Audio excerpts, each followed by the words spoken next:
നമസ്കാരം. നമ്മുടെ ഇന്നത്തെ അതിഥി ഡോക്ടർ ചിത്ര ആർ ആണ്. Associate professor, department of obstetrics and gynaecology, Amrita hospital.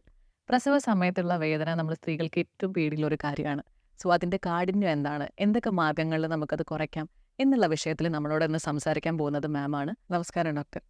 നമ്മൾ പൊതുവേ പറഞ്ഞു കേട്ടിട്ടുള്ള കാര്യമാണ് സുഖപ്രസവം എന്നുള്ളത്. അതിന്റെ അർത്ഥം വേദന ഇല്ലാതെ പ്രസവിക്കുക എന്നുള്ളതാണോ, അത് ആക്ച്വലി അതെന്താണ്? നമുക്ക് ഗർഭപാത്രത്തിലെ കുഞ്ഞിൻ്റെ വളർച്ച പൂർത്തിയാകുന്നത് ഏതാണ്ട് 37 ആഴ്ചയാകുമ്പോഴാണ്. അതിനുശേഷം സ്വാഭാവികമായി ഉണ്ടാകുന്ന ഗർഭപാത്രത്തിൻ്റെ സങ്കോച വികാസ പ്രക്രിയ മുഖാന്തരം നാച്ചുറൽ ബർത്ത് കനാൽ, അതായത് യോനി മുഖാന്തരം കുഞ്ഞ് വെളിയിലോട്ട് വരുന്നതാണ് സുഖപ്രസവം എന്ന് ഉദ്ദേശിക്കുന്നത്. അത് പേര് പറയുന്ന പോലെ പലർക്കും അതൊരു സുഖകരമായ അനുഭവം ആകണമെന്നില്ല. അതിന് പ്രധാന കാരണം അതിനോടനുബന്ധിച്ചുണ്ടാകുന്ന അസഹനീയമായ അതികഠിനമായ വേദനയാണ്. പൊതുവെ ഇതിന്റെ വേദനയെ പറ്റി പറയുമ്പോൾ ഏകദേശം 51 എല്ലുകൾ മുറുകുന്ന വേദന എന്നുള്ളതാണ്. അതെ. അപ്പൊ എത്ര എക്സ്ട്രീമിറ്റിൽ നമുക്ക് അതിനെ പറയാൻ പറ്റും? അത് ഓരോരുത്തരുടെയും സഹനശക്തി അനുസരിച്ച് വ്യത്യാസമുണ്ടായിരിക്കും. ചിലർ വളരെ ചെറിയ പെയിനാണെങ്കിൽ പോലും വളരെ കൂടുതലായിട്ടത് കാണിക്കുന്ന ആൾക്കാരുണ്ടായിരിക്കാം. വളരെ ചെറിയ പെയിൻ, കൂടിയ പെയിനിന് വളരെയധികം സഹിക്കുന്ന ആൾക്കാരുണ്ടായിരിക്കാം. എന്നിരുന്നാലും ഒരു പെയിൻ സ്കെയിൽ, അതായത് വേദന മാപിനി നോക്കുകയാണെങ്കിൽ ഒരു 10 പോയിന്റ് ഉണ്ടെങ്കിൽ അതിൻ്റെ ഒരു 8ാമത്തെ ഘട്ടത്തിൽ നിൽക്കുന്നതാണ് ഈ ഒരു പ്രസവ വേദന എന്നാണ് പറയപ്പെടുന്നത്. അനസ്തീഷ്യ കൊടുക്കാതെ നമുക്ക് കയ്യോ കാലോ മുറിച്ച് കളയുകയാണെങ്കിൽ എത്രത്തോളം പെയിൻ ഉണ്ടാകുമോ അതായിരിക്കും ഇതിന് മുകളിലായിട്ട് നിൽക്കുന്ന ഒരു പെയിൻ എന്ന് പറയുന്നത്. അപ്പോൾ ഏതാണ്ട് ഒരു ആദ്യത്തെ പ്രസവത്തിലുള്ള ഒരാൾക്ക് അത് 8 മുതൽ 10 മണിക്കൂർ വരെയും പെയിൻ ഉണ്ടായിരിക്കാം. കണ്ടിന്യൂസ് ആയി. അതെ, കണ്ടിന്യൂസ് ആയിട്ടുള്ള പെയിൻ ഉണ്ടായിരിക്കും. കണ്ടിന്യൂസ് ഇൻ ദ സെൻസ് ഒന്നോ രണ്ടോ പ്രാവശ്യം അത് കൂടിയും കുറഞ്ഞ് വന്നുകൊണ്ടിരിക്കും. അതുപോലെ തന്നെ തുടർന്നുള്ള പ്രസവങ്ങൾക്കാണെങ്കിൽ അതൊരു 4 മുതൽ 6 മണിക്കൂർ വരെ ഉണ്ടായിരിക്കും. പൊതുവെ നമ്മൾ സിസേറിയൻ പെയിൻ ഇല്ല എന്ന് പറയും. പക്ഷെ പലരും നമ്മൾ നോർമൽ ഡെലിവറിക്ക് വേണ്ടി വെയിറ്റ് ചെയ്തിട്ട് മാത്രം ലാസ്റ്റ് ആണല്ലോ സിസേറിയൻ ഓപ്റ്റ് ചെയ്യുക. അപ്പൊ അതെന്തുകൊണ്ടായിരിക്കും? ഓപ്പറേഷൻ എന്ന് പറയുമ്പം നമുക്ക് ഒരു 2-3 മണിക്കൂറിൻ്റെ ഫുൾ അനസ്തീഷ്യ എടുത്ത് ഒട്ടും പെയിൻ അറിയാതെ തന്നെയാണ് സിസേറിയൻ സെക്ഷൻ ഓപ്പറേഷൻ ചെയ്യുന്നത്. പക്ഷെ അത് കഴിഞ്ഞിട്ട് ഉണ്ടാകുന്ന ഘട്ടത്തിൽ അത് റിക്കവർ ചെയ്ത് വരുന്ന സമയത്തായിരിക്കും അതിൻ്റെ കൂടുതൽ ബുദ്ധിമുട്ടുകൾ അനുഭവപ്പെടുക. അതുകൂടാതെ തന്നെ പിന്നീടുള്ള ദിവസങ്ങളിൽ അവർക്ക് സ്വയമായ കാര്യങ്ങൾ ചെയ്യാൻ സാധിക്കാതിരിക്കുകയോ പരസഹായത്തോടെ എഴുന്നേൽക്കാൻ പോലും ബുദ്ധിമുട്ടുണ്ടാവുകയും ചെയ്യും.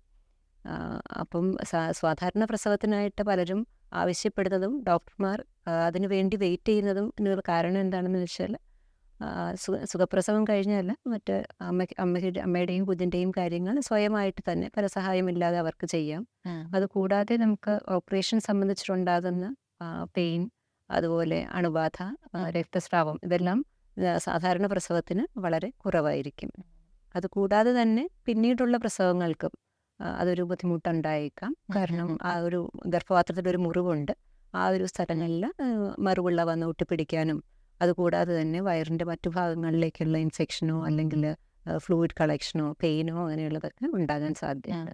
ഓപ്പറേഷൻ വളരെ പെട്ടെന്ന് പെയിൻലെസ് ആയിട്ട് തീരുമെന്നുണ്ടെങ്കിലും അത് കഴിഞ്ഞിട്ടുള്ള ബുദ്ധിമുട്ടുകളാണ് കൂടുതലുള്ളത്. അപ്പം ഹോസ്പിറ്റൽ അഡ്മിഷനും പോലും സിസേറിയൻ സെക്ഷന് കൂടുതലായിരിക്കും. നോർമൽ സാധാരണ ഡെലിവറി കഴിഞ്ഞിട്ടുണ്ടെങ്കിൽ സാധാരണ ഒരു 2-3 ദിവസത്തിനുള്ളിൽ ആശുപത്രി വിടാൻ സാധിക്കും. ഇതൊക്കെയാണ് നോർമൽ ഡെലിവറിക്ക് സാധാരണ പ്രസവത്തിനായി നമ്മൾ വെയിറ്റ് ചെയ്യുന്നതിന് കാരണം. ഇപ്പൊ പൊതുവെ വേദന മാത്രമാണോ ഒരു മാനദണ്ഡം ആളുകൾ സിസേറിയൻ വേണമെന്ന് പറയാൻ വേണ്ടിയിട്ട്? വേദന മാത്രം ഇപ്പം അങ്ങനെ ഒരു രീതിയിലേക്ക് വരുന്നുണ്ട് കാര്യങ്ങൾ. കാരണം ഒരുപാട് ആൾക്കാർക്കും ഒരു പണ്ടത്തെ പോലെയല്ല, എല്ലാവരും പ്രഗ്നൻസി ആകുന്ന ഒരു അസുഖമായിട്ടാണ് കണക്കാക്കുന്നത്. പണ്ട് പ്രഗ്നൻസി ആണെങ്കിൽ അതിൻ്റെ കൂടെയുള്ള എല്ലാത്തരം കാഠിന്യമേറിയ ജോലികളും ചെയ്തുകൊണ്ടിരിക്കുകയായിരുന്നു. അപ്പോൾ അത് തന്നെ പേശികൾക്കൊരു അയവുണ്ടാകാനും സാധാരണ പ്രസവം വളരെ എളുപ്പത്തിൽ നടക്കാനും ഒക്കെ സഹായിച്ചിരുന്നു. അതുകൂടാതെ തന്നെ ഇന്നത്തെ കാലഘട്ടത്തിൽ നമുക്കൊരു ചെറിയ കുട്ടികളെ വഴക്ക് പറഞ്ഞാൽ പോലും അവർക്കത് താങ്ങാനുള്ള കഴിവില്ല. അപ്പം അത് തന്നെ റിഫ്ലക്റ്റ് ചെയ്യുന്നത് ഈ വേദനയിലും സഹിക്കാനുള്ള കഴിവ് കുറവായിരിക്കും. അപ്പം നല്ലൊരു കാരണം ഇതിനെക്കുറിച്ചുള്ള അജ്ഞത, അറിവില്ലായ്മയായിരിക്കും. അതുകൂടാതെ തന്നെ ഈ വേദന സാധാരണ പ്രഗ്നൻസിയിൽ ഉണ്ടാകുന്ന പ്രസവ സമയത്ത് ഉണ്ടാകുന്ന വേദനയല്ലാതെ പ്രസവത്തിൻ്റെ കോംപ്ലിക്കേഷൻസ് കാരണം കുട്ടിയുടെ വലിപ്പം കൂടുകയോ പൊസിഷൻ മാറിക്കിടക്കുകയോ കാരണം സാധാരണയിൽ കവിഞ്ഞിട്ടും വേദനയുണ്ടാകും. നമുക്ക് ഈ വേദന കുറയ്ക്കാൻ വേണ്ടി എന്തെങ്കിലും മാർഗങ്ങളുണ്ടോ പൊതുവെ നമുക്ക് ചെയ്യാൻ പറ്റുന്നത് ഡ്യൂറിങ് പ്രഗ്നൻസി? പണ്ട് ഇതുപോലെ വേദന ഈ പ്രഗ്നൻസിയുടെ ഒരു പാർട്ടായിരുന്നു. അത് ആരും അതിനെക്കുറിച്ചൊരു ബോധർ ചെയ്തിട്ടുണ്ടായിരുന്നില്ല. പക്ഷെ ഇന്നത്തെ കാലത്ത് എല്ലാവരും കുറച്ച് ഓവർലി കൺസേൺഡ് ആണ്. കൂടുതലായിട്ട് കൺസേൺഡ് ആണ് അതിനെക്കുറിച്ച്.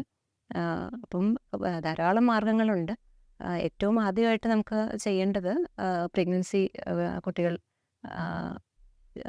ഒ പിയിലോട്ട് വരുമ്പോൾ ആൻറ്റിനേറ്റൽ ക്ലിനിക്സ് എന്ന് പറഞ്ഞിട്ട് നമുക്ക് പ്രഗ്നൻസിയുടെ ഓരോ ഘട്ടത്തിലും ചെയ്യേണ്ട കാര്യങ്ങളെക്കുറിച്ച് അറിവ് കൊടുക്കുന്ന ചെറിയ ക്ലാസ്സസ് ഉണ്ട്. അപ്പം അതൊരു പ്രഗ്നൻസിയുടെ 3-ാം ഘട്ടം, അതായത് 7-ാം മാസം മുതൽ ഉള്ള ചെക്കപ്പിൽ ഈ ഒരു പ്രഗ്നൻസിക്കുള്ള പ്രസവത്തിനുള്ള പ്രിപ്പറേഷൻ നടത്തണം. അപ്പോൾ ആ ഒരു കാര്യത്തിൽ നമ്മളിത് പറഞ്ഞു കൊടുക്കും, ഇങ്ങനെ ഒരു ഓപ്ഷൻ അവൈലബിൾ ആണ് എന്നുള്ളത് പറഞ്ഞു കൊടുക്കാറുണ്ട്. പിന്നെ എപ്പോഴും പ്രഗ്നൻസി ആയിക്കഴിഞ്ഞാൽ എപ്പോഴും അച്ഛനും അമ്മയും അങ്ങനെ ഒരുപാട് പേര് എപ്പോഴും കൂടെ കാണും. ഡെലിവറി ആ സമയത്തേക്ക് ലേബർ റൂമിലേക്ക് ഒറ്റയ്ക്കായിരിക്കും വരുന്നത്. അപ്പോൾ ആ ഒറ്റപ്പെട്ടു പോകുമോ എന്നുള്ളൊരു പേടി തന്നെ ഈ ഒരു വേദന ഉള്ളതിനേക്കാളും കൂടുതലായിട്ട് അറിയാൻ ഒരു കാരണമാണ്. അപ്പം ഈ കാലഘട്ടത്തിൽ നമ്മൾ ഇപ്പം ചെയ്യുന്നത് എന്താണെന്ന് വെച്ചാൽ പലരെയും വീട്ടുകാരെ ആരെങ്കിലും, അത് സുഹൃത്തിനെയോ ഹസ്ബൻഡിനെയോ അല്ലെങ്കിൽ പാരൻസിനെ ആരെങ്കിലും പ്രഗ്നൻസിയുടെ അവസാന ഘട്ടം വരെ, ഡെലിവറിയുടെ അവസാന ഘട്ടം വരെ കൂടെ നിർത്തും. ചില സ്ഥാപനങ്ങളിൽ, ആശുപത്രികളിൽ പ്രസവത്തിലും അവർ തന്നെ കൂടെ ഉണ്ടാകും. അപ്പോൾ ഇതെല്ലാം പെയിൻ കുറയ്ക്കാനും റിസ്കുകൾ കുറയ്ക്കാനുമുള്ള ഹെൽപ്പ് ഉണ്ടായിരിക്കും. നമ്മൾ പിന്നെ ചില മെഡിസിൻസും ഈ പെയിൻ കുറയ്ക്കാൻ വേണ്ടി കൊടുക്കില്ലേ? അതെ, അതിനെ പറ്റി ഒന്ന് കുറച്ച് വിശദീകരിക്കാമോ? അതെ. പലർക്കും മെഡിസിൻ എടുക്കാൻ താല്പര്യമുള്ള ആൾക്കാരായിരിക്കും നല്ലൊരു ശതമാനം ആൾക്കാർ. അതെ, കാരണം നമുക്ക് എത്ര കൗൺസിലിംഗ് കൊടുത്തിട്ടുണ്ടെങ്കിലും അതൊന്നും അത്രയും ഒരു ഇഫക്റ്റീവായിട്ട് ഉണ്ടായിരിക്കില്ല. അപ്പോൾ കൂടുതലായിട്ട് നമ്മൾ കൊടുക്കുന്ന തരം മെഡിസിൻ എന്ന് പറയുന്നത് കയ്യിൽ കൂടെ കൊടുക്കുന്ന, സാധാരണ നമ്മൾ എടുക്കുന്ന വേദന സംഹാരികൾ, പല്ലുവേദനയ്ക്കോ തലവേദനയ്ക്കോ എടുക്കുന്നതൊന്നും ഇതിനൊട്ടും യോജിക്കുന്നതായിരിക്കില്ല. അതിനെ കൊണ്ടൊന്നും ഉപയോഗമില്ല. അത്രയും സിവിയർ ആയിട്ടുള്ളൊരു പെയിനാണ്. അപ്പോൾ അതിന് ഒരു വലിയ ഗുണമില്ല. അപ്പം യൂഷ്വലി ഉപയോഗിക്കുന്ന മെഡിസിൻസ് എന്ന് പറഞ്ഞാൽ നമുക്ക് ഓപ്പിയോയിഡ് എന്ന കാറ്റഗറിയിൽ മെഡിസിൻസ് ആണ്. അപ്പോൾ അത് നമുക്ക് മിസ്യൂസ് ചെയ്യാനുള്ളതും, ഈ ലഹരിക്ക് അടിമപ്പെടുന്ന ആൾക്കാരൊക്കെ യൂസ് ചെയ്യുന്ന തരത്തിലുള്ള മെഡിസിൻ ആണെങ്കിൽ പോലും അതിൻ്റെ നേരത്തെ ഡോസിൽ യൂസ് ചെയ്യുമ്പോൾ വേദന സംഹാരിയായിട്ടാണ് യൂസ് ചെയ്യുന്നത്. പക്ഷെ അതിനൊരു പ്രോബ്ലം ഉള്ളത് അതിനെ വളരെ സൂക്ഷിച്ചെടുത്ത് വെക്കാനും അതിന് ചെറിയ സൈഡ് എഫക്ട്സ് ഉണ്ട്. അതായത് അമ്മയ്ക്ക് കുറച്ച് തളർച്ചയുണ്ടാകാനും ശ്വാസതടസ്സങ്ങൾ ഉണ്ടാകാനും ശരീരത്തിൽ വോമിറ്റിങ്, അതുപോലെ ചെറിയ തലകറക്കം ഉണ്ടാകുക, അങ്ങനെയുള്ള ചെറിയ ചെറിയ സിംറ്റംസ് ഉണ്ടാകാം. ഇത് തന്നെ കുട്ടിക്ക് മറുപിള്ള വഴി കുട്ടിക്ക് ട്രാൻസ്ഫർ ചെയ്ത് പോകാം. അങ്ങനെ കുഞ്ഞിനെത്തുകയാണെങ്കിൽ ഡെലിവറി കഴിഞ്ഞതിന് ശേഷം കുഞ്ഞ് ശ്വാസം എടുക്കില്ല. അപ്പം പലപ്പോഴും ഒരു സപ്പോർട്ട് വേണ്ടി വരാൻ മറുമരുന്ന് ഉപയോഗിക്കേണ്ട ഘട്ടങ്ങൾ വരാറുണ്ട്. അപ്പം ഇതൊരു വളരെ കോമൺ ആയിട്ട് യൂസ് ചെയ്യുന്ന ഒരു മെത്തേഡാണ് ഓപ്പിയോയിഡ് മെഡിസിൻസ്. പക്ഷേ ഇതിനേക്കാളും നല്ല മാർഗങ്ങൾ അവൈലബിൾ ആയതുകൊണ്ട് പിന്നെ ഇതൊരു നല്ല കംപ്ലീറ്റ് പെയിൻ റിലീഫ് ഒരിക്കലും കിട്ടില്ല. ഒരു 60% പെയിൻ കുറയ്ക്കാൻ സാധിക്കുമെന്നുള്ളതല്ലാതെ കംപ്ലീറ്റ് പെയിൻ റിലീഫ് കിട്ടാൻ ചാൻസ് കുറവാണ്. അപ്പോൾ ഇതിൻ്റെ സിംറ്റംസ് ദീർഘകാലം ലാസ്റ്റ് ചെയ്യോ അതോ കുറച്ച് സമയത്തേക്ക് മാത്രം? ഇത് സാധാരണ നമ്മൾ കയ്യിൽ കൂടെയുള്ള ചെറിയ സൂചി വെച്ചിട്ടാണ് ഇത് അകത്തോട്ട് ശരീരത്തിലേക്ക് എത്തിക്കുന്നത്. അപ്പോൾ ഒരു 3-4 മണിക്കൂർ ഇടവിട്ട് ഇത് കൊടുത്തുകൊണ്ടിരിക്കാൻ ഡെലിവറി ആകുന്നത് വരെയുള്ള സമയത്ത് കൊടുക്കേണ്ടി വരും. അങ്ങനെ പല പ്രാവശ്യം കൊടുക്കേണ്ടി വന്നാൽ ഇത് ശരീരത്തിൽ കെട്ടിക്കിടക്കാനും നേരത്തെ പറഞ്ഞ തരത്തിലുള്ള കോംപ്ലിക്കേഷൻസ് ഉണ്ടാകാനുള്ള ചാൻസ് ഉണ്ട്. അപ്പോൾ നമ്മൾ ഈ സിസേറിയൻ നോർമൽ ഡെലിവറി ഒക്കെ പറഞ്ഞു, അതിൻ്റെ കൂടുതൽ ഞാൻ പലപ്പോഴും വീഡിയോസിൽ കണ്ടിട്ടുള്ളതാണ് വെള്ളത്തിൽ ഉള്ള പ്രസവം കാര്യങ്ങളൊക്കെ വേദന കുറച്ച് കുറയ്ക്കുന്നു. അങ്ങനെ ഡിഫറെൻറ്റ് ടൈപ്സ് ഓഫ് ഡെലിവറീസിനെ പറ്റി ഒന്ന് പറയൂ. പലർക്കും മരുന്നുകൾ യൂസ് ചെയ്യാൻ താല്പര്യമില്ലാത്ത ആൾക്കാർക്ക്, അതിനോട് പേടിയുള്ള ആൾക്കാർക്ക് ചിലതരം മെത്തേഡ്സ് നമുക്ക് നമ്മുടെ ശ്രദ്ധ ആ പെയിനിൽ നിന്ന് തിരിച്ചുവിടാൻ വേണ്ടിയുള്ള ഒരു മെത്തേഡ്സ് ആണ്. അവിടെ കുറയുന്നില്ല എന്നുള്ളതാണ്. അപ്പോഴും ഒരു 40-50%-ഓളമേ വേദന കംപ്ലീറ്റ് ആയിട്ട് കുറയുന്നുള്ളൂ. അത് പലപ്പോഴും പെയിനിൻ്റെ തോത് കുറയുന്നു എന്നുള്ളതല്ലാതെ കംപ്ലീറ്റ് ആയിട്ടുള്ളൊരു റിലീഫ് ഉണ്ടാകാൻ ചാൻസ് കുറവാണ്. അതിന് ഒരുപാട് മെത്തേഡ്സ് ഉണ്ട്. അതായത് അക്യൂപങ്ക്ചർ പോലെയുള്ള അക്യൂപ്രഷർ, അക്യൂപങ്ക്ചർ, അങ്ങനെയുള്ള ചില പ്രത്യേക ശരീരത്തിൻ്റെ ഏരിയകളെ ഉത്തേജിപ്പിച്ച് കഴിഞ്ഞാൽ പെയിൻ കുറയും എന്നുള്ളത് പറയപ്പെടുന്നുണ്ട്. ഇതൊന്നും ഒരുപാട് സ്റ്റഡീസൊന്നും നടത്തിയിട്ടില്ല. എന്നിരുന്നാലും അത് വളരെ കോമൺ ആയിട്ട്, വളരെ സാധാരണയായിട്ട് യൂസ് ചെയ്യുന്നതുമല്ല. അതുപോലെ വാട്ടർ ബെർത്ത് എന്ന് കേട്ട് കാണും. അതെ അതെ അതെ, വാട്ടർ ബെർത്തും ഇതുപോലെ തന്നെ നമ്മുടെ ശരീരത്തിലെ ചെറിയ നല്ലതരം കെമിക്കൽസ് ശരീരത്തിൽ ഉൽപ്പാദിപ്പിക്കപ്പെടാനും അതുവഴി ബ്രെയിനിനെ ഉത്തേജിപ്പിക്കുന്നത് വഴി പെയിൻ കുറയ്ക്കാനും, അത് ശ്രദ്ധ ഡൈവേർട്ട് ചെയ്യുക എന്നുള്ളത് ഒരു മെത്തേഡ്സാണ് ഇതൊക്കെ യൂസ് ചെയ്യുന്നത്. ചെറിയ തരം അരോമ തെറാപ്പി എന്ന് പറയും. ചെറിയ ഒരു ലാവൻഡർ പോലെയുള്ള അതിൻ്റെയൊക്കെ മണം സ്മെല്ല് കൊടുത്തിട്ടുണ്ടെങ്കിലും ഇതെല്ലാം ബ്രെയിനിൻ്റെ ഒരു പോസിറ്റീവ് കെമിക്കൽസിനെ ഉത്തേജിപ്പിച്ച് വേദന അറിയുന്ന ആ ഒരു ഘട്ടം കുറയ്ക്കുക എന്നുള്ളതാണ് ഇതിൻ്റെയൊക്കെ ഉദ്ദേശം. അങ്ങനെ വളരെ വൈഡായിട്ട് യൂസ് ചെയ്യുന്നതല്ല. പേഷ്യൻറ്റിന് തന്നെ വളരെയധികം മോട്ടിവേഷൻ വേണം അങ്ങനെ ചെയ്യണം എന്നുണ്ടെങ്കിൽ. അതിന് പ്രത്യേകിച്ച് അറിവുള്ള ആൾക്കാരും കൂടെ ഉണ്ടെങ്കിലേ അത് ചെയ്യാൻ പറ്റുള്ളൂ. അത് കേരളത്തിൽ യൂസ് ചെയ്യുന്നുണ്ട്. ഇപ്പോൾ ഈ പറഞ്ഞതിൽ ഏതിലെങ്കിലുമൊക്കെ ഒന്ന് കേരളത്തിൽ യൂസ് ചെയ്യുന്നുണ്ട് എവിടെ? വാട്ടർ ബർത്ത് 1-2 സെൻറ്റേഴ്സിൽ യൂസ് ചെയ്തതായിട്ട് അറിവുണ്ട്. അതുപോലെ അക്യൂപങ്ചർ എന്നുള്ളതൊക്കെ വേദന സംഹാരിയായിട്ട് ചെറുതായിട്ട് ചെയ്യുന്നുണ്ട്. അതല്ലാതെ വൈഡായിട്ട് അത് യൂസ് ചെയ്യുന്നതായിട്ട് എനിക്കറിവില്ല. ഏറ്റവും കൂടുതലായിട്ട് നമ്മൾ യൂസ് ചെയ്യുന്ന പെയിൻ കില്ലിംഗ് മെത്തേഡ് അല്ലെങ്കിൽ പെയിൻ കുറയ്ക്കാനുള്ള മെത്തേഡ് ഏതാ? ഈ ഒരു പാർശ്വഫലങ്ങളില്ലാത്തതാണ് മേൽപ്പറഞ്ഞ അക്യൂപ്രഷർ, വാട്ടർ ബർത്ത് എന്നല്ല. അതിൻ്റെതായ ഒരു പ്രത്യേക സാഹചര്യങ്ങൾ വേണം എന്നുള്ളത് മാത്രമേ ഉള്ളൂ. അതുപോലെ ഇപ്പോൾ ഇതൊന്ന് മാറി ഏറ്റവും അധികം യൂസ് ചെയ്യുന്നത് ന്യൂറാക്സിയൽ അനസ്തേഷ്യ എന്ന് പറയുന്നതാണ്. അതായത് ഗർഭപാത്രത്തിൽ ചില ആ വേദന സംവേദനം ചെയ്യുന്ന നാഡികൾ അത് നേരെ സുഷുമ്നാ നാഡിയിലേക്കാണ് എത്തുന്നത്. അവിടെ നിന്ന് അത് പതുക്കെ ബ്രെയിനിലേക്കാണ് ട്രാൻസ്മിറ്റ് ചെയ്യുന്നത്. ബ്രെയിനിലെ ചില ഏരിയാസാണ് നമുക്ക് ഈ വേദന അറിയാനും അറിയാതിരിക്കാനുമുള്ള സെൻറ്റേഴ്സാണ്. അപ്പോൾ ഈ ഒരു പാത്വേ, അതായത് ഈ ഗർഭപാത്രത്തിൽ നിന്ന് സുഷുമ്നാ നാഡി വഴി ബ്രെയിനിലേക്കുള്ള ആ ഒരു സംവേദനം ഇല്ലാതാക്കാൻ, മരവിപ്പിക്കുക. അപ്പോൾ അതുകൊണ്ട് അങ്ങനെ കംപ്ലീറ്റ് പെയിൻ റിലീഫാണ് ഈ ന്യൂറാക്സിയൽ അനസ്തേഷ്യ എന്ന് ഉദ്ദേശിക്കുന്നത്. അതായത് സുഷുമ്നാ നാഡിക്ക് തന്നെ 3-4 ആവരണങ്ങളുണ്ട്. അതിനിടയിൽ ചെറിയ ചെറിയ സ്പേസസ് ഉണ്ട്. അപ്പോൾ ഈ ഒരു സ്പേസിലേക്ക് ചെറിയ നീഡിൽ കടത്തി വിടുകയും അതിലേക്ക് മരുന്നുകൾ എത്തിക്കുകയും ചെയ്യുന്നു. അപ്പോൾ ആ ഭാഗത്തൂടെ കടന്നു പോകുന്ന ഗർഭപാത്രത്തിലേക്കുള്ള ഞരമ്പുകൾ മരവിപ്പിക്കപ്പെടുകയാണ് ചെയ്യുന്നത്. അങ്ങനെ അത് കംപ്ലീറ്റ് പെയിൻ റിലീഫായിരിക്കും ഉണ്ടാകുന്നത്. അത് പല ഏത് ലെവലിലാണ് അത് എടുക്കുന്നതെന്ന് വെച്ചാൽ പല രീതിയിലുള്ള ന്യൂറാക്സിയൽ അനസ്തേഷ്യ ഉണ്ടെങ്കിലും എപ്പിഡ്യൂറൽ എന്ന് പറയുന്ന ഒരു അനസ്തേഷ്യയാണ് അനാൽജസിയ. അനസ്തേഷ്യ അല്ല, അനാൽജസിയ. അതാണ് കോമൺ ആയിട്ട് യൂസ് ചെയ്യുന്നത്. എപ്പിഡ്യൂറൽ എന്ന് പറഞ്ഞാൽ ഇത് സുഷുമ്നാ നാഡിയുടെ വെളിയിലുള്ള ഒരു ചെറിയ സ്പേസ്, അങ്ങനെയാണ് യൂസ് ചെയ്യുന്നത്. എപ്പിഡ്യൂറൽ എന്ന് ഇപ്പോൾ പറഞ്ഞല്ലോ, അതെങ്ങനെ കൊടുക്കണമെന്നൊന്ന് വിശദീകരിക്കാം. എപ്പിഡ്യൂറൽ അനാൽജസിയ എന്ന് പറയുന്നത് നട്ടലിൻ്റെ, ഞാൻ പറഞ്ഞ പോലെ നമ്മുടെ നട്ടലിൻ്റെ ഏറ്റവും താഴെ ഭാഗത്ത് സുഷുമ്നാ നാഡി അവസാനിക്കുന്നതിനും താഴെയായിട്ട് ഉള്ള സ്പേസുകളിലേക്ക് ചെറിയ നീഡിൽ കടത്തിവിട്ട് അവിടെ മരുന്ന് കൊടുക്കുകയാണെന്ന് പറഞ്ഞല്ലോ. അപ്പോൾ അത് പേഷ്യൻറ്റിനെ ഇരുത്തിയിട്ടാണെങ്കിലും കിടത്തിയിട്ടാണെങ്കിലും കൊടുക്കാവുന്നതാണ്. അതിനൊരു പ്രത്യേക ഒരു ഇതെന്ന് വെച്ചാൽ അത് എക്സ്പീരിയൻസ്ഡ് ആയിട്ടുള്ള അനസ്തെറ്റിസ്റ്റ് മാത്രമേ അത് കൊടുക്കാൻ സാധിക്കുകയുള്ളൂ. അപ്പോൾ എല്ലാ സെൻറ്റേഴ്സിലും അത് ഉണ്ടാകണമെന്നില്ല. അതാണ് വളരെ വൈഡായിട്ട് അത് പല സ്ഥലങ്ങളിലും യൂസ് ചെയ്യാതിരിക്കുന്നതിന് കാരണം. പക്ഷേ റീസെൻ്റ്ലി മിക്കവാറും ഹോസ്പിറ്റലുകളിലൊക്കെ ഇപ്പോൾ അവൈലബിൾ ആയിട്ടുമുണ്ട്. അപ്പോൾ ഈ ഒരു ചെറിയ നീഡിലകത്തേക്ക് വെക്കുകയും അതിൽ കൂടെ ചെറിയൊരു കാത്തീറ്റർ എപ്പിഡ്യൂറൽ സ്പേസിലോട്ട് കടത്തി വിടുകയും ചെയ്യും. എന്നിട്ട് ഈ ഒരു നേരത്തെ പറഞ്ഞ പോലെയുള്ള ഓപ്പിയോഡ് വിഭാഗത്തിലുള്ള സേഫറായിട്ടുള്ള മെഡിസിൻസ് വളരെ നേർപ്പിച്ചതിന് ശേഷം കൈയൊക്കെ നമ്മൾ സ്യൂച്ചേഴ്സൊക്കെ ഇടുമ്പോൾ, ചെറിയ തുന്നലുകളൊക്കെ ഇടുമ്പം യൂസ് ചെയ്യുന്ന തരിപ്പിക്കുന്ന മരുന്ന്, അപ്പോൾ ഇതിൻ്റെ ന്യൂവർ വെർഷൻസ് ഉണ്ട്. അപ്പോൾ അതെല്ലാം കൂടെ പ്രത്യേക അനുപാതത്തിൽ മിക്സ് ചെയ്തിട്ട് വളരെ ചെറിയ ഡോസസ് ആയിട്ടാണ് ഇത് കൊടുക്കുന്നത്. 5-6 ml വീതം കൊടുത്തതിന് ശേഷം അമ്മയെയും കുഞ്ഞിൻ്റെയും ഹാർട്ട് ബീറ്റിനുള്ള വ്യതിയാനങ്ങൾ എന്തെങ്കിലും ഉണ്ടോ, ഹൈപ്പർ ടെൻഷൻ, ബ്ലഡ് പ്രഷറിന് വേരിയേഷൻസ് ഉണ്ടോ, ഇതെല്ലാം വളരെ ക്ലോസ് ആയിട്ട് നമ്മൾ ശ്രദ്ധിച്ചുകൊണ്ടിരിക്കും. അങ്ങനെ ഒരു 20ഓളം മിനിറ്റ് എടുക്കും അത് ആദ്യത്തെ ഒരു പെയിനുള്ള ശമനം ഉണ്ടോ എന്ന് നമുക്ക് അറിയാൻ വേണ്ടി. അതിനുശേഷം ഒരു 1.5 മണിക്കൂറോളം, ഇപ്പോൾ ആദ്യത്തെ ഒരു പെയിനിന് ശമനം ഉണ്ടെന്നുണ്ടെങ്കിൽ 1.5 മണിക്കൂറിന് ശേഷം മിക്കവാറും അതിൻ്റെ ഇഫക്റ്റ് കുറഞ്ഞു തുടങ്ങും. അപ്പോൾ 1.5-2 മണിക്കൂറിന് ശേഷം ആ പേഷ്യൻ്റ് എപ്പോഴാണോ പെയിൻ അറിയുന്നത് ആ സമയത്ത് വീണ്ടും കൊടുക്കും. അപ്പോൾ പ്രഗ്നൻസിയുടെ ഏത് ഘട്ടത്തിൽ വേണമെങ്കിൽ, ഡെലിവറിയുടെ ഏത് ഘട്ടത്തിൽ വേണമെങ്കിൽ അതെടുക്കാം. എപ്പോഴാണോ ആ പേഷ്യൻറ്റിന് പെയിൻ വളരെ സഹിക്കാൻ വയ്യാതെ ഇത് ആവശ്യപ്പെടുന്നത് ആ സമയത്താണ് നമ്മൾ ഇത് കൊടുക്കുന്നത്. അപ്പോൾ നമ്മളിത് നട്ടലിനല്ലേ കൊടുക്കുന്നത്. അപ്പോൾ അത് കഴിഞ്ഞ് കഴിഞ്ഞാൽ പേഷ്യൻസിന് എന്തെങ്കിലും നടുവേദന അങ്ങനത്തെ എന്തെങ്കിലും ബുദ്ധിമുട്ടുണ്ടാവോ? ഒരു ചെറിയ സർജിക്കൽ പ്രൊസീജിയർ എന്ന് തന്നെ പറയാം. അപ്പം ഇമ്മീഡിയറ്റ് ആയിട്ടുണ്ടാകുന്ന ചെറിയ നടുവേദനയും അല്ലെങ്കിൽ പ്രസവ സംബന്ധമായിട്ട് തന്നെ പലപ്പോഴും നടുവേദനയൊക്കെ ഉണ്ടാകും. ആദ്യത്തെ ഒരു 2-3 ദിവസം നീണ്ടു നിൽക്കുന്ന ചെറിയൊരു ഡിസ്കംഫർട്ട് ഉണ്ടായേക്കാം, വളരെ അപൂർവമായിട്ട്. പക്ഷേ അതൊരു വളരെ ലോങ് ടേം ആയിട്ട് ഒരു ബാക്ക് പെയിൻ ഉണ്ട്. അത് വളരെ കൂടിയൊരു സംശയമാണ് പലർക്കും. എപ്പിഡ്യൂറൽ അനസ്തേഷ്യ നട്ടെല്ലിന് ഇഞ്ചക്ഷൻ എന്ന് പറയുമ്പം ഇത് എന്നും ബാക്ക് പെയിൻ ഉണ്ടാകാനുള്ളൊരു കാരണമാണോ എന്ന് ചോദിക്കും. അതൊരിക്കലും അങ്ങനെ ഒരു ലോങ് ടേം ആയിട്ടുള്ള ഒരു ബാക്ക് പെയിനുള്ള കാരണമല്ല. ഈ എപ്പിഡ്യൂറൽ അനസ്തേഷ്യ കൊടുക്കുമ്പോഴേ പ്രസവത്തിന്റെ ഡ്യൂറേഷൻ കൂടുമോ അപ്പോൾ?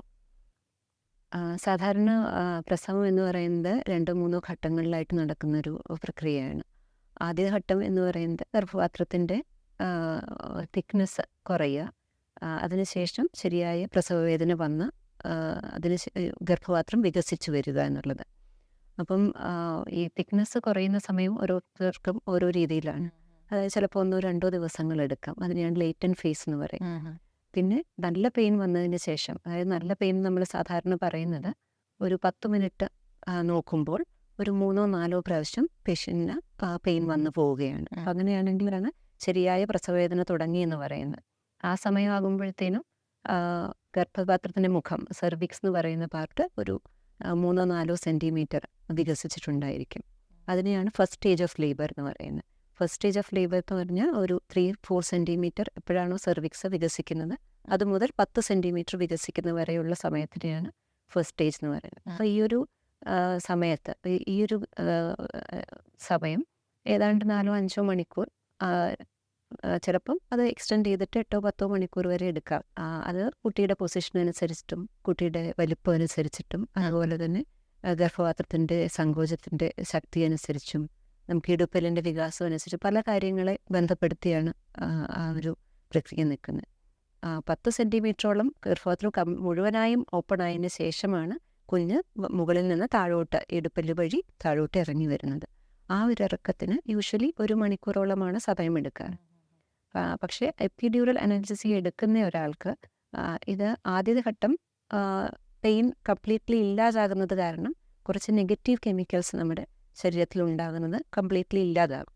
അപ്പം ഒരു കുറച്ച് നോർമൽ സമയത്ത് തന്നെ പ്രസവിക്കാനോ അല്ലെങ്കിൽ കുറച്ചുകൂടെ നേരത്തെ തന്നെ പ്രസവിക്കാനോ ഉള്ള സാധ്യതയാണ് ആദ്യത്തെ ഘട്ടത്തിലുണ്ടാകുന്നത്.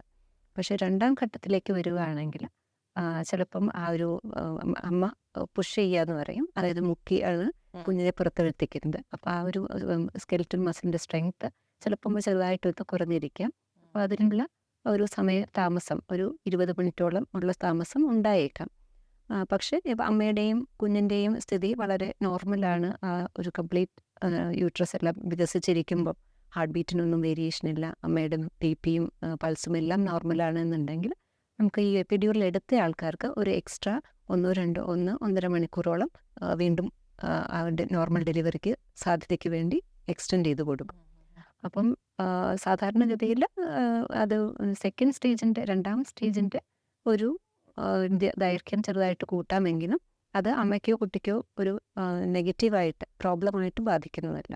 അപ്പോൾ ഇങ്ങനെ ഒരു സാഹചര്യത്തിൽ നമ്മൾ കുഞ്ഞിനെ വലിച്ചെടുക്കേണ്ട സാഹചര്യങ്ങളൊക്കെ ഉണ്ടാവും. അപ്പോൾ ഇതേ ഒരു കാരണം കൊണ്ട് തന്നെ 2ാം ഘട്ടത്തിൽ അമ്മ പുഷിങ് കുറയുന്നത് കാരണം അങ്ങനെ ഉണ്ടാകാം നമുക്കൊരു തോന്നലുണ്ടാകുകയാണെങ്കിലും പുതിയ പഠനങ്ങൾ പൊതുവെ കാണിക്കുന്നത് അങ്ങനെ ഇൻസ്ട്രുമെൻ്റ് യൂസ് ചെയ്തിട്ട് ഡെലിവറി ചെയ്യേണ്ട കാര്യമില്ല. പ്രത്യേകിച്ച് നമ്മൾ ഒരു ടൈം എക്സ്റ്റെൻഡ് ചെയ്ത് എപ്പിഡ്യൂറൽ എടുത്ത ആൾക്കാർക്ക് കുറച്ച് സമയം എക്സ്റ്റെൻഡ് ചെയ്ത് കൊടുക്കുകയാണെങ്കിൽ അതിൻ്റെ ആവശ്യം ഉണ്ടാകില്ല എന്നാണ് പറയുന്നത്. നമ്മൾ പൊതുവെ പറയുന്നൊരു കാര്യമാണ്, ചില മരുന്നുകൾ നമുക്ക് ഒരാൾക്കും ചിലർക്ക് കൊടുക്കാൻ പറ്റത്തേ ഇല്ലല്ലോ.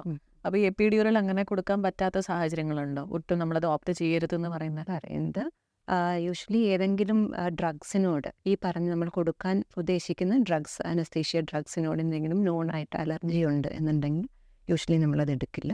അത് കൂടാതെ തന്നെ നമുക്ക് ഇഞ്ചക്ഷൻ ചെയ്യുന്ന സ്ഥലങ്ങളിൽ സ്കിന്നിന് ഇൻഫെക്ഷൻ ഉണ്ടാകുക, അമ്മയ്ക്ക് മൊത്തമായി ശരീരത്തിൽ ഇൻഫെക്ഷൻ ഉണ്ടാവുക, അതുപോലെ തന്നെ നട്ടലിന് പ്രത്യേകിച്ച് വളവുകളോ അല്ലെങ്കിൽ നമുക്ക് ടെക്നിക്കൽ ഡിഫിക്കൽറ്റി അതുണ്ടാകുക, അങ്ങനെയുള്ള ചില കേസസിലും അതുപോലെ രക്തം കട്ടയാകാതിരിക്കുന്ന ചെറിയ കണ്ടീഷൻസ് ഉണ്ട്.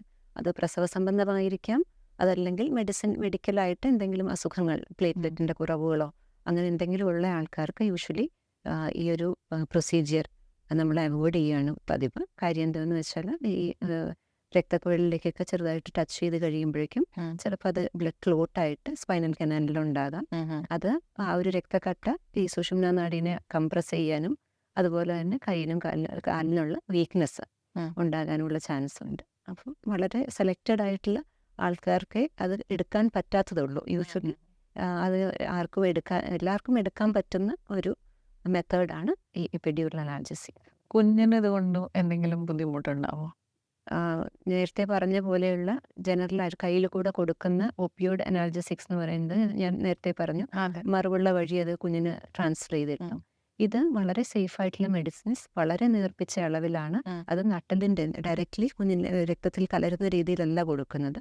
അത് പ്ലാസൻ്റ വഴിയോ കുഞ്ഞിലേക്ക് ട്രാൻസ്ഫർ ചെയ്യുന്നത് വളരെ സാധ്യത കുറവാണ്. പക്ഷെ ഡെലിവറി ആകുന്ന സമയത്ത് അല്ലെങ്കിൽ എപ്പിഡ്യൂറൽ ഇടുന്ന സമയത്ത് തന്നെ അമ്മയ്ക്ക് കുറച്ച് ബ്ലഡ് പ്രഷറിന് ചെറിയ വേരിയേഷൻസ് ഉണ്ടാകും. അപ്പോൾ ആ ഒരു സമയത്ത് ചെറുതായിട്ട് ഹാർട്ട് ബീറ്റിന് ഒരു ചെറിയ വേരിയേഷൻ ഉണ്ടായെങ്കിലും അത് കുഞ്ഞിനെ ഒരു പ്രോബ്ലമായിട്ട് ബാധിക്കുന്നതല്ല. അതുകൊണ്ട് നമുക്ക് പെട്ടെന്ന് സിസേറിയൻ ചെയ്യേണ്ടി വരുമോ അങ്ങനെയൊന്നും കാണാറില്ല. അതുകൊണ്ട് കുഞ്ഞിനെ സംബന്ധിച്ച് വളരെ സേഫ് ആയിട്ടുള്ള ഒരു മെത്തേഡാണ് എപ്പിഡ്യൂറൽ. നമുക്കിതൊന്നും യൂസ് ചെയ്യാതെ ഒരു പ്രഗ്നൻസി ടൈമിൽ നമ്മൾ എന്തൊക്കെ കാര്യങ്ങൾ ചെയ്താൽ കമ്പാരിറ്റീവ്ലി കുറച്ച് വേദന കുറവുണ്ടാവും? നമുക്ക് ഇതുപോലെ ആൻറ്റിനേറ്റൽ ക്ലിനിക്സ് ഞാൻ നേരത്തെ പറഞ്ഞു. പ്രസവത്തിൻ്റെ പ്രക്രിയയെക്കുറിച്ചുള്ള അജ്ഞതയാണ് പലപ്പോഴും വേദന ഉണ്ടാകുന്നത്. അത് കൂടാതെ തന്നെ പലരുടെയും നിന്നും അറിവുകൾ സമ്പാദിച്ചു കാണും എത്രത്തോളം വേദന ഉണ്ടെന്ന്. ഇതെല്ലാം ആ വ്യക്തിയുടെ മനസ്സിൻ്റെ ഉള്ളിൽ ഒരു ഭയമായിട്ട് കിടക്കുന്നുണ്ടായിരിക്കും. അപ്പോൾ അതിനെക്കുറിച്ച് കൃത്യമായ ഒരു അറിവ് കൊടുക്കുക എന്നുള്ളതാണ് നമ്മൾ ആൻറ്റിനേറ്റൽ ക്ലാസ്സസിൽ ഉദ്ദേശിക്കുന്നത്. അപ്പം അതിനുശേഷം പിന്നെ ചെറിയ ബ്രീത്തിങ് എക്സസൈസസും ചെറുതായിട്ട് ചെറിയ ഓൾറെഡി എക്സസൈസ് ചെയ്തുകൊണ്ടിരിക്കുന്ന ആൾക്കാരാണെങ്കിൽ നമ്മളത് കണ്ടിന്യൂ ചെയ്യാൻ പറയും. അപ്പം ഇതെല്ലാം പേശികൾക്കുള്ള ഒരു കനം അല്ലെങ്കിൽ അതിൻ്റെ ലൂസായി വരാനും കുറച്ചുകൂടെ അയവുകൾ കിട്ടാനും ഒക്കെ സഹായിക്കുന്നു. നമ്മളിപ്പോൾ നോർമൽ ഡെലിവറി കഴിഞ്ഞാലും സിസേറിയൻ കഴിഞ്ഞാലും ഒരു പ്രത്യേക ടൈം ഉണ്ടാവുമല്ലോ നമ്മളുടെ ബോഡി തിരിച്ചൊരു നോർമൽ അവസ്ഥയിലേക്ക് വരാൻ വേണ്ടിയിട്ട്. അത് ഏകദേശം എത്രയായിരിക്കും രണ്ടിലും? നോർമൽ ഡെലിവറി കഴിഞ്ഞിട്ടുണ്ടെങ്കിൽ യൂഷ്വലി പറഞ്ഞ പോലെ മുറിവുകൾ വളരെ കുറവാണ്. അപ്പം അന്ന് 4-5 മണിക്കൂറിന് ശേഷം പോലും ഇവർക്ക് എഴുന്നേറ്റ് നടന്ന് കുഞ്ഞിനെ എടുക്കാനും കുഞ്ഞിന് പാലൂട്ടാനും അങ്ങനെയുള്ള സ്വയം കാര്യങ്ങളും കുഞ്ഞിൻ്റെ പരിചരണവും എല്ലാം തന്നെ ചെയ്യാൻ സാധിക്കും. പക്ഷേ സിസേറിയൻ കഴിഞ്ഞിട്ടുണ്ടെങ്കിൽ അതിനുള്ള റിക്കവറി ടൈം, അതായത് അനസ്തേഷ്യ റിക്കവറി ചെയ്യുന്നത് തന്നെ 4-5 മണിക്കൂറോളം ഉണ്ടായിരിക്കും. അതുകൂടാതെ ഇത്രയും പല ലെയേഴ്സ് വയറിൻ്റെ മുറിച്ചതിന് ശേഷമാണ് അത് സിസേറിയനിലേക്ക് കുഞ്ഞിനെ എടുക്കാൻ പറ്റുന്നത്. അപ്പോൾ അതിൻ്റേതായിട്ടുള്ള പെയിനുകളൊക്കെ കൂടുതലായിട്ട് ഒരു 4-5 ദിവസത്തേക്ക് കൂടുതലായിട്ടുണ്ടാകാം. ഇൻഫെക്ഷൻ ഉണ്ടാകുന്ന വളരെ വണ്ണമുള്ള ആൾക്കാർ, ഡയബറ്റിസ് ഉള്ള ആൾക്കാർ, അങ്ങനെയുള്ള ആൾക്കാർക്ക് ഇൻഫെക്ഷനുള്ള ചാൻസസും കൂടുതലാണ്. അപ്പോൾ അതിൻ്റെ റിക്കവറി പീരീഡ് കുറച്ചുകൂടി ലോങ്ങർ ആയിരിക്കാം. പിന്നെ പൂർണ്ണമായിട്ടും ഗർഭപാത്രവും മറ്റ് അവയവങ്ങളും ഒക്കെ നോർമലായിട്ട് വരുന്ന ഒരു ടൈം എന്ന് പറയുന്നത് ഏതാണ്ട് ഒരു 42 ദിവസം, പ്യൂപ്പേറിയൽ പീരീഡ് എന്നാണ് ആ ഒരു പീരീഡിന് പറയുന്നത്. അപ്പോൾ 42 ദിവസമാണ് ഇതെല്ലാം ബാക്ക് ടു നോർമൽ ആകാനുള്ള ഒരു സമയമെടുക്കുന്നത്. അത് എപ്പിഡ്യൂറൽ എടുത്തത് കൊണ്ട് അതിന് വ്യത്യാസം ഉണ്ടാകണമെന്നൊന്നുമില്ല. അതെല്ലാം നോർമലായിട്ട് തന്നെ നടക്കുന്നതാണ്. എനിക്ക് തോന്നുന്നു നമ്മൾ ഇതിനെപ്പറ്റി ആലോചിച്ച് ടെൻഷൻ അടിക്കുന്നതിന് പകരം ഏറ്റവും കൂടുതൽ ബോധവൽക്കരണമാണ് അതെ ഈ വേദനയ്ക്ക് വേണ്ടി നമുക്ക് ചെയ്യാനുള്ളതെന്ന് തോന്നുന്നു. അതെ anyways, thank you so much for joining us today.